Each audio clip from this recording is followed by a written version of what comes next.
तेजस्वी यादव जी हों, राहुल गांधी जी हों, डराने की राजनीति ये लोग करते हैं। लोगों को अपने मुद्दों से जोड़कर नहीं, बल्कि लोगों को डरा कर उनका वोट हासिल करना चाहते हैं। मोदी जी के सामने कौन है प्रधानमंत्री कैंडिडेट? लोग बोलता है कि एक एक साल बांट लिया आपस में, एक साल शरद पवार रहेंगे, एक साल ममता बनर्जी रहेंगे, एक साल लालू जी रहेंगे, तो बंटवारा कर लिया। ऐसा सरकार चाहिए या मोदी जी चाहिए 5 साल के?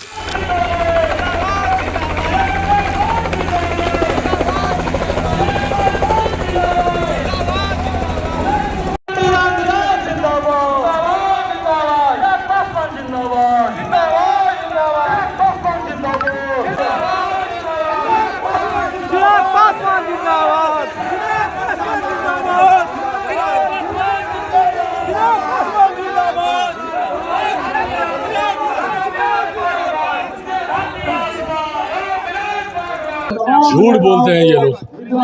तेजस्वी यादव जी हों, राहुल गांधी जी हों, डराने की राजनीति ये लोग करते हैं। लोगों को अपने मुद्दों से जोड़कर नहीं, बल्कि लोगों को डरा कर उनका वोट हासिल करना चाहते हैं। तभी ये भ्रमित करने वाले विषय आरक्षण, संविधान, ये सारी ये लोग बातें करते हैं, जबकि इनकी अपनी नीयत हम लोगों की संपत्ति पर है।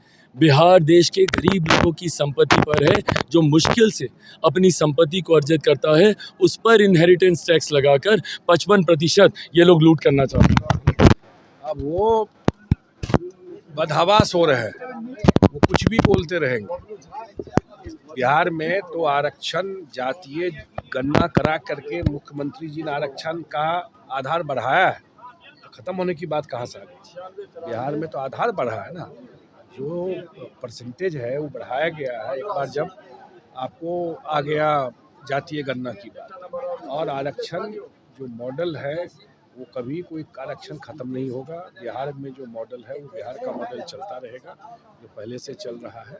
और मुझे लगता है कि जो जनता का समर्थन मिल रहा है एनडीए को, उनको कोई पॉइंट अब नहीं मिल रहा है, तो यही सब बात वो करते हैं संविधान खतरे में है। 10 साल से नरेंद्र मोदी जी देश के प्रधानमंत्री हैं। 10 साल बड़ा लंबा टाइम होता है, तो 10 साल में तो उनको सारा पावर था खत्म करने का, तो काहे नहीं किए? 10 साल में तो था ही नहीं, इतना ही ताकत था उनको।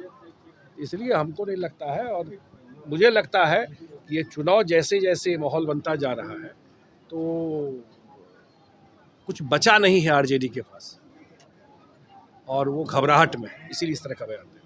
लगातार मुकेश सहनी जी भी डूंगरपुर लोकसभा क्षेत्र में कैंप किए हुए हैं, और आप भी लगातार चुनाव प्रचार प्रसार में जोर शोर से कर रहे हैं। क्या होगा इसमें? नहीं, स्वाभाविक है, वैसे हर एक पार्टी को अधिकार है, हर एक नेता को अधिकार है अपने पार्टी और अपने प्रत्याशी का प्रचार करने का। लेकिन सबसे बड़ी बात है कि ये चुनाव है देश में प्रधानमंत्री बनाने के लिए। ये कोई वार्ड सदस्य मुखिया का चुनाव तो है नहीं। देश में प्रधानमंत्री कौन बनेंगे और किसकी सरकार बनेगी। हम लोग जिनको चाहते हैं, जिनके लिए वोट मांग रहे हैं, तो आदरणीय नरेंद्र मोदी जी प्रधानमंत्री बनेंगे। यहाँ से रामप्रीत मंडल जी जीतते हैं, और सामने में कौन प्रत्याशी है वो आपको भी नहीं पता होगा।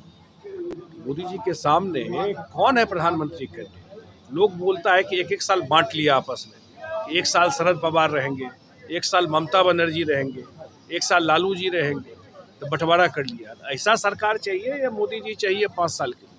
और झंझारपुर तो ऐसे ही बहुत बड़ा आधार रहा है समता पार्टी के समय से पार्टी, और इतना काम झंझारपुर में हुआ है। झंझारपुर में मेडिकल कॉलेज खुल रहा है, इतना हम लोगों ने कमला में काम किया। तो काम अगर आधार है, तो सामने वाले का जमानत भी नहीं बचना चाहिए। क्या लग रहा है महागठबंधन से कहा किसी नहीं, हमको नहीं लगता कोई टकराव है यहाँ। देखिए, बड़ा सिंपल थ्योरी है।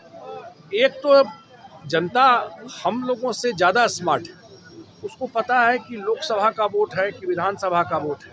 तो अगर वो चाहते हैं कि प्रधानमंत्री नरेंद्र मोदी जी को बनाना है, वो सब जाकर के वोट देंगे। अगर वो चाहता है कि नीतीश जी को मजबूत करना है, तो सब जाके वोट देंगे। जो इस धारा के खिलाफ है, भले ही इस विकास का फायदा लेते हैं, लेकिन अगर जो कुछ लोग ऐसे होते हैं वो खिलाफ में देंगे। लेकिन ये 80-20 की लड़ाई है, कहीं कोई लड़ाई नहीं है। ये 20% ही आपको दिखाई पड़ेगा जब रिजल्ट आएगा।